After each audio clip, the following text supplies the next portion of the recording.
continue to look at the resurrection of Jesus. When the women returned, they found the stone rolled away from the tomb. But when they went in, they did not find his body. While they were perplexed about this, suddenly two men in dazzling clothes stood beside them. The women were terrified, but the men said to them, "Why do you look for the living amongst the dead? He is not here, but he has risen." As C.S. Lewis lived through both the First and Second World Wars, he believed it was good that we are constantly reminded of our mortality.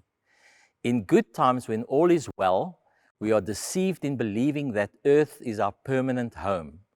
But when death, as in wartime, is constantly before our eyes, it can become an unanticipated blessing by shattering this false assumption. As I've read more and more about C.S. Lewis's life, I sense that he longed for heaven. In the Chronicles of Narnia, he describes it as only the beginning of the real story. All their life in this world and all their adventures had only been the cover of the page. Now at last they were beginning chapter 1 of the great story, which no one on earth had read, which goes on forever, and which every chapter is better than the one before. For the last 2 years of his life, C.S. Lewis struggled with poor health. He knew that death was at hand, and yet anticipated it with cheerfulness and peace.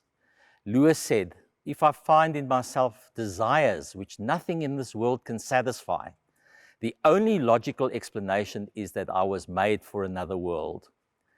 The resurrection of Jesus is the most relevant event of our faith.